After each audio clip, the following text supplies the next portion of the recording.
புதுச்சேரி பல்கலைக்கழக விவகாரத்தில் திமுக காங்கிரஸ் கட்சியினரிடையே வார்த்தை மோதல் முற்றி வரும் நிலையில் இந்தியா கூட்டணிக்குள் விரிசல் ஏற்படும் நிலை ஏற்பட்டுள்ளது. டெல்லி, கேரளா உள்ளிட்ட பல்வேறு மாநிலங்களில் இந்தியா கூட்டணியில் விரிசல் ஏற்பட்டுள்ள நிலையில் புதுச்சேரியில் காங்கிரஸ் திமுக இடையே என்னதான் பிரச்சினை நிலவி வருகிறது பார்க்கலாம் இந்த செய்தி தொகுப்பில். புதுச்சேரி காலாப்பட்டு பகுதியில் இயங்கி வரும் மாநில அரசின் தொழில்நுட்ப பல்கலைக்கழகத்தில் கடந்த 11ஆம் தேதி 4 பேர் கொண்ட கும்பல் மாணவி ஒருவரிடம் தகராறில் ஈடுபட்டதாக கூறப்படுகிறது. இந்த சம்பவம் குறித்து சட்ட ரீதியான நடவடிக்கை எடுக்க வேண்டும் என தொழில்நுட்ப பல்கலைக்கழக பதிவாளர் காலாப்பட்டு காவல் நிலையத்தில் புகார் அளித்தார். அதன் பேரில் விசாரணை மேற்கொண்ட போலீசார் அத்துமீறி உள்ளே நுழைதல், ஆபாசமாக திட்டுதல் உள்ளிட்ட 3 பிரிவுகளின் கீழ் 4 பேர் மீது வழக்கு பதிவு செய்தனர். அதில் கைதான 2 பேர் சிறுவர் சீர்திருத்த பள்ளி மற்ற 2 காலாப்பட்டு மத்திய சிறையிலும் அடைக்கப்பட்டனர். இந்த நிலையில் மாணவி மீது பாலியல் வன்கொடுமை நடைபெற்றிருப்பதாகவும் இதனை காவல்துறை மற்றும் பல்கலைக்கழக நிர்வாகம் மறைப்பதாகவும் காங்கிரஸ் கட்சியினர் குற்றம் சாட்டினர். இந்த சம்பவம் குறித்து செய்தியாளர்களிடம் பேசிய திமுகவைச் சேர்ந்த எதிர்க்கட்சித் தலைவர் சிவா, பல்கலைக்கழக விவகாரத்தில் அத்துமீறி நுழைந்தவர்களை காவல்துறை கைது செய்துள்ளதாகவும் இதனை வேண்டுமென்றே பாலியல் வன்கொடுமை என கூறி பலர் அரசியல் செய்வதாகவும் குற்றம் சாட்டினார்.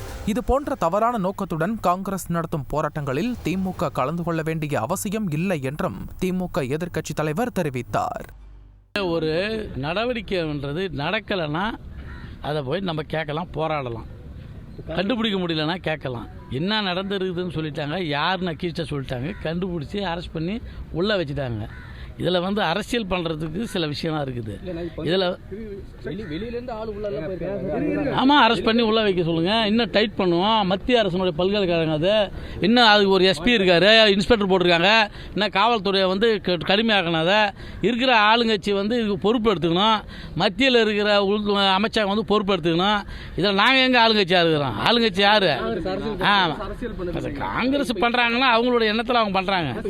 நான் காங்கிரஸ் பண்ணுற போராட்டத்தில் நாங்கள் போய் நடத்த அவசியம் இல்லை.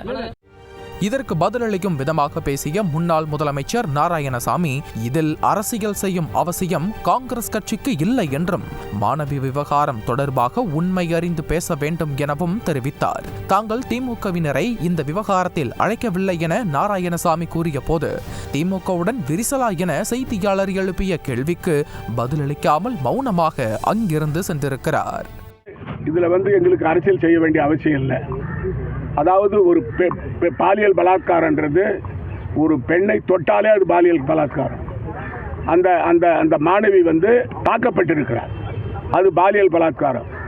அவர் எதிர்கட்சி தலைவர் அந்த அது சம்பந்தமா பூரா விசாரிச்சுட்டு அது சம்பந்தமா பதில் கொடுத்தா நல்லா இருக்கு. காங்கிரஸ் கட்சி போராடுறது அரசியல் சொல்றாரு, அரசியல் செய்யறாங்க சொல்றாரு.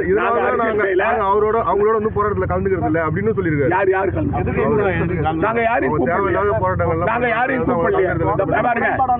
எங்க கட்சியினுடைய வேலையை நாங்க செய்யறோம், அவங்க கட்சி வேலையை அவங்க. தொடர்ந்து முரண்பாடான கருத்துக்கள் உங்களுக்கு 2 கூட்டணி புதுச்சேரியில திமுக காங்கிரஸ் கூட்டணி வேணாம்னு நினைக்குதா?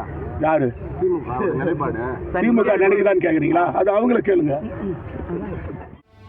ஏற்கனவே நாடாளுமன்ற தேர்தலுக்கு முன் தேர்தலில் போட்டியிட தங்களுக்கு சீட் வேண்டும் என கூறி முன்னாள் முதலமைச்சர் நாராயணசாமி உள்ளிட்ட காங்கிரஸ் மூத்த நிர்வாகிகளை திமுகவினர் வசைபாடியிருந்தனர். இந்த நிலையில் திமுகவிற்கும் காங்கிரஸ் கட்சியினரிடையே வார்த்தை மோதல் ஏற்பட்டிருப்பதால் வரும் தேர்தலை திமுக தனியாகவே சந்திக்க விரும்புவதாக அதன் நிர்வாகிகள் தெரிவித்து வருகின்றனர்.